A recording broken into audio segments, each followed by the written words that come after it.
Assalamualaikum warahmatullahi wabarakatuh. Waalaikumsalam Waalaikumsalam warahmatullahi warahmatullahi wabarakatuh. wabarakatuh. Waalaikumsalam warahmatullahi wabarakatuh. Dan selamat sore Bapak Ibu. Perkenalkan, nama saya Nade Trinopiansah. Saya berasal dari SMK Kesehatan Adi Husada. Pada kesempatan kali ini, saya sebagai fasilitator panjenengan semua untuk materi asesmen. Nah, sebelum ke materi, monggo Bapak Ibu kita ice breaking dulu. Kalau saya sebutkan pagi, jenengan tepuk tangannya 1 kali. Saya sebutkan siang, panjenengan tepuk tangan 2 kali. Saya sebutkan malam, panjenengan tepuk tangan 3 kali.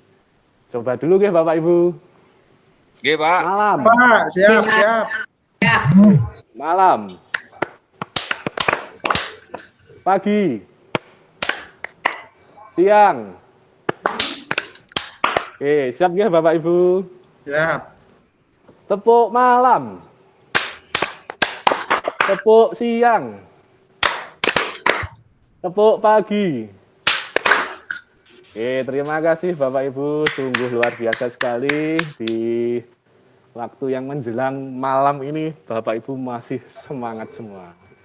Oke Bapak Ibu, sebelum kita ke materi, mungkin dari Bapak Ibu ada yang bisa menyampaikan atau menjelaskan apa itu asesmen. Oke, mungkin dari Pak Dwi Febri atau Pak Rial atau Bu Dini atau Pak Dwi Nur Cahyo. Mungkin asesmen itu apa sih? Oke, monggo Pak Rial. Terima kasih Pak Nade waktu yang sudah diberikan kepada saya. Prinsipnya begini, asesmen itu adalah sebuah langkah penilaian mungkin pada umumnya ya, penilaian tentang sesuatu kegiatan yang sudah dilaksanakan. Dan tentunya asesmen ini ada beberapa acuan, ada beberapa ketentuan sehingga kita dapat menilai suatu kejadian itu sesuai dengan apa yang kita harapkan. Mungkin singkatnya seperti itu Pak Nade. Terima kasih. Terima kasih Pak Rial, super sekali jawabannya. Mungkin ada Bapak Ibu yang lain yang mau menyampaikan asesmen itu apa. Monggo. Saya sependapat dengan Pak Riyad, Pak. Sangat menginspirasi. Oke. Terima kasih Pak Dwi. Monggo kita lanjut ke materi. Saya akan share beberapa slide tentang asesmen.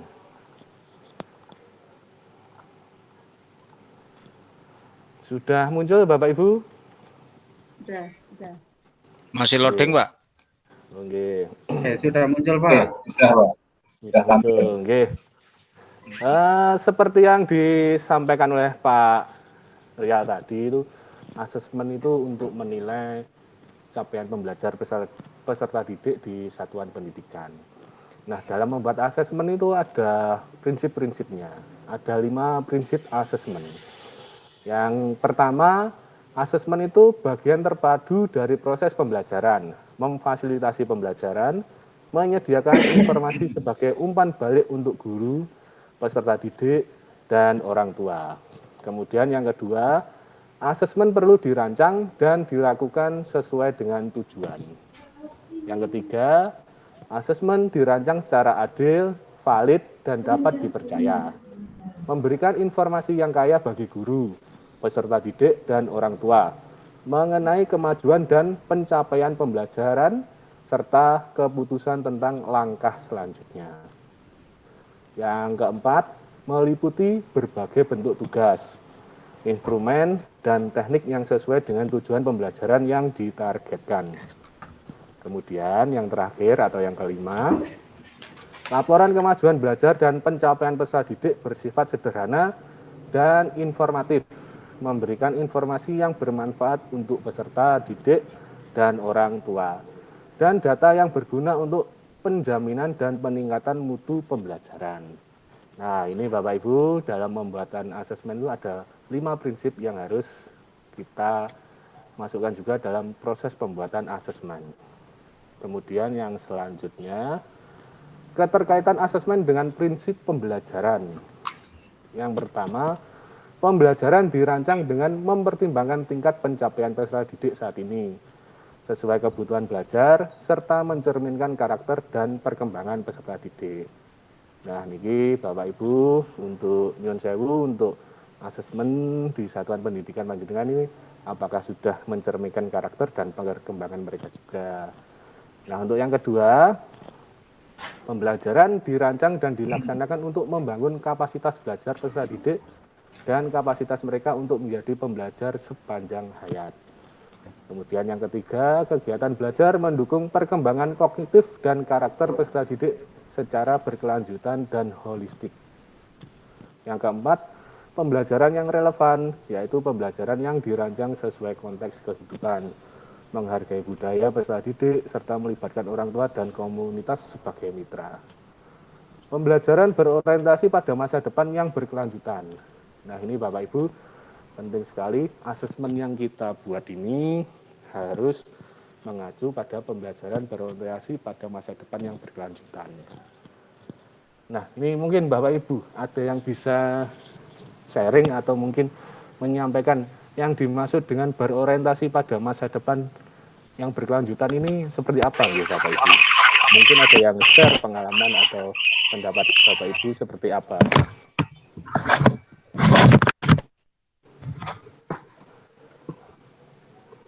Monggo Bapak Ibu, atau mau silahkan berdiskusi dulu. Yang dimaksud berorientasi pada masa depan yang berkelanjutan itu yang seperti apa kalau dikaitkan dengan satuan pendidikan panjenengan? Bu Dini itu Pak, bisa Pak? Bu Dini itu Pak. Monggo Bu Dini. Oke Pak, Assalamualaikum warahmatullahi wabarakatuh. Waalaikumsalam warahmatullahi wabarakatuh. Ya, untuk asesmen untuk berkelanjutan itu kalau di SMK itu kita membuat asesmen itu kita sesuaikan dengan keadaan yang ada di pasar ataupun yang ada di dunia kerja. Jadi pada saat kita membuat asesmen itu harus kita sesuaikan dengan apa yang ada di dunia kerja. Contohnya seperti kemarin ada kejadian ada siswa kelas 12 itu mau melanjutkan menjadi tentara ataupun jadi mereka itu bekerja di suatu perusahaan. Mereka dites atau melakukan tes kesehatan dan kebugaran jasmani. Jadi kegiatan asesmennya itu harus sesuai dengan atau minimal mengarah untuk mereka ke jenjang berikutnya itu mereka sudah punya materi atau punya kemampuan untuk melakukan tes tersebut. Mungkin seperti itu. Terima kasih, Pak Nasir. Terima kasih Bu Dini, luar biasa sekali pendapat yang disampaikan ya. Jadi saya menambahkan juga apa yang telah disampaikan oleh Bu Dini itu pembelajaran berorientasi pada masa depan yang berkelanjutan. Jadi benar sekali Bapak Ibu. Jadi kegiatan pembelajaran yang kita lakukan itu harus berkelanjutan atau bermanfaat pada kehidupan sehari-hari peserta didik nantinya. Nah, saya contohkan juga Pak, kebetulan saya juga mengajar di SMK keperawatan. Nah, jadi pembelajaran penjelasan yang saya berikan kepada peserta didik harus menyerupai kegiatan sehari-hari atau lingkup kerja mereka. Kalau di saya Pak nggih nyun sewu niki sharing. Nah, kebetulan kan perawatan. Di lab perawat itu berlebih kursi roda atau kursi rodanya lebih, ada bed yang lebih juga. Nah, nanti kalau pelajaran push up kan berhubungan dengan kekuatan otot lengan mereka. Nah, nantinya mereka pas di dunia kerja kan pasti akan mendorong pasien yang duduk di kursi roda atau memindahkan pasien dari bed satu ke bed yang lainnya. Nah, jadi pembelajaran yang saya lakukan menyerupai kegiatan atau lingkup kerja mereka. Oke, Bapak Ibu, luar biasa sekali diskusi kali ini juga, dan penyampaian pendapat-pendapat yang disampaikan oleh Bapak Ibu ini sangat luar biasa. Kemudian Bapak Ibu, untuk selanjutnya asesmen itu ada berbagai macam Bapak Ibu. Mungkin ada yang mau sharing asesmen yang pernah Bapak Ibu lakukan itu asesmen yang seperti apa atau jenisnya seperti apa? Monggo Bapak Ibu. Pak Dwi dulu mungkin. Monggo Pak Riyad. Oh, Pak saya Riyad dulu. Saya dulu ya. Nggih, Monggo Pak Riyad. Diulang Pak pertanyaannya, Pak. Nggih, Pak. Mungkin sharing-sharing saja, Bapak.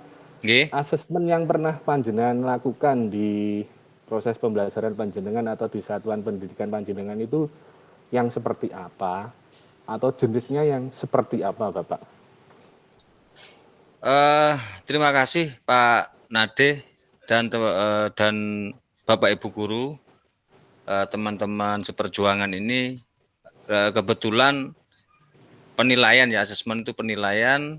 Kami melakukan penugasan, Pak. Jadi penugasan itu secara kontinu kepada anak didik kami dalam pada materi kebugaran jasmani. Jadi kami menekankan kepada peserta didik itu untuk melakukan kegiatan kebugaran atau olahraga secara rutin tentunya.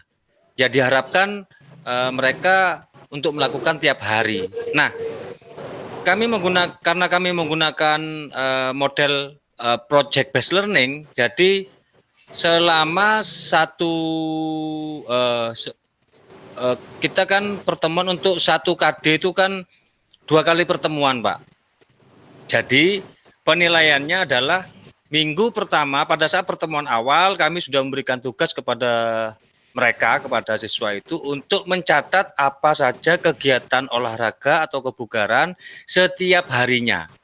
Jadi mereka saya tugaskan untuk bikin tabel jam berapa, kegiatan apa yang mereka lakukan yang terkait dengan kegiatan kebugaran. Selanjutnya minggu depannya Pak, kita cek dia itu mengumpulkan apa enggak. Dalam artian kita tidak bisa memaksa pola kegiatan anak gitu loh, karena ini terkait dengan kesadaran nanti, kesadaran pribadi. Jadi kalau memang kalau memang Anda itu tidak melakukan, jangan Anda tulis, berarti Anda kan berbohong gitu loh. Kebugaran itu tidak bisa dibohongin gitu. Kalau memang kamu tidak bisa, kamu nggak mampu melakukan karena kamu tidak latihan seperti itu. Walhasil nanti selama 2 minggu itu berarti anak-anak itu sudah mengumpulkan tugas pertama, tugas utama. Nah selanjutnya kami melanjutkan tugas itu, Pak. Melanjutkan tugas itu selama 3 bulan sampai UTS. Jadi sedikit ada sedikit ada penekanan kepada anak-anak bahwa syarat untuk mengikuti UTS itu adalah mengumpulkan laporan kegiatan kebugaran selama 3 bulan itu. Mungkin itu saja sedikit sharing, sedikit tambahan pengalaman dari saya, Pak. Terima kasih. Terima kasih Pak Rial. Luar biasa sekali dan sangat menginspirasi. Mungkin nanti bisa saya terapkan juga di satuan pendidikan saya juga. Monggo Bapak Ibu, mungkin ada yang mau menambahkan juga atau ingin sharing-sharing juga? Sampun Pak Nade. Terima kasih Bapak Ibu. Nah, untuk selanjutnya sebelum ke materi selanjutnya Bapak Ibu, asesmen diagnosis itu menurut Bapak Ibu itu yang bagaimana nggih? Asesmen diagnosis atau mungkin Bapak Ibu pernah melakukan asesmen diagnosis. Nah, asesmen diagnosis itu yang bagaimana nggih Bapak Ibu?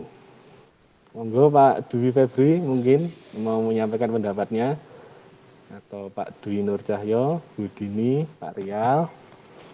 Nggih. Yang lain dulu. Nggih. Nggih, saya lanjut nggih Bapak Ibu. Ini mungkin masih baru bagi kita semua.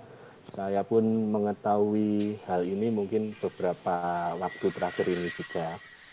Nggih Bapak Ibu, untuk asesmen diagnosis itu asesmen awal Bu, atau tes awal nggih Bapak Ibu.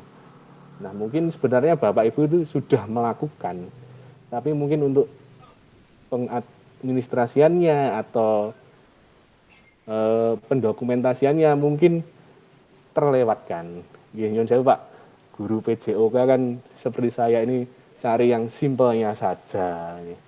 Ya, jadi untuk asesmen diagnosis itu ada 2 Pak jenisnya. Yang pertama non kognitif dan kognitif. Yang dimaksud non kognitif di sini itu pertanyaan-pertanyaan yang tidak menjurus kepada materi. Mungkin bisa bertanya kabarnya peserta didik, sudah makan apa belum untuk memulai kegiatan pembelajaran hari ini, bagaimana kondisimu, bagaimana kabar orang tuamu. Nah, itu kan bisa kita jadikan data untuk menggambarkan atau menilai peserta didik tersebut. Nah, kemudian untuk kognitif, pertanyaan-pertanyaan yang mengarah kepada materi PJOK. Nah, mungkin materi yang kita sampaikan itu tentang kekuatan otot lengan. Nah, tapi Bapak Ibu, ini saya sarankan untuk asesmen diagnosis kognitif ini atau tes awal yang kognitif diberikan kalimat-kalimat stimulus Bapak Ibu. Jadi jangan langsung ke pertanyaan. Ketika push up, otot apa saja yang bereaksi? Nah, itu kan kemampuan peserta didik kan juga beragam. Alangkah baiknya dikasih stimulus dulu. Olahraga yang menguatkan otot lengan kita adalah push up. Push up dilakukan secara begini. Nah, mereka kan pasti membayangkan kan, Pak. Nah, baru mengarah ke pertanyaan otot-otot apa saja. Jadi, mereka terstimulus dulu. Nah, yang kedua ada asesmen sumatif. Penilaian yang berorientasi pada proses pembelajaran agar siswa memperoleh umpan balik dari guru untuk memperbaiki capaian pembelajarannya. Nah, ini saya contohkan dalam kegiatan pembelajaran kita. Nah, mungkin saya mengajarkan syuting bola basket, Pak.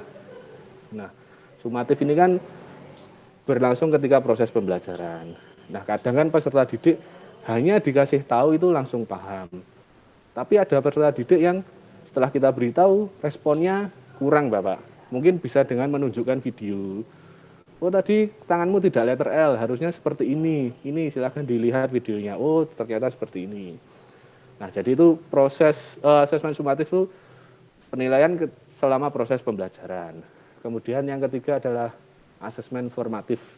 Merupakan penilaian yang berorientasi pada proses pembelajaran agar siswa memperoleh umpan balik dari guru untuk memperbaiki capaian pembelajarannya. Nah, untuk asesmen formatif ini sudah mewadahi semuanya, Pak.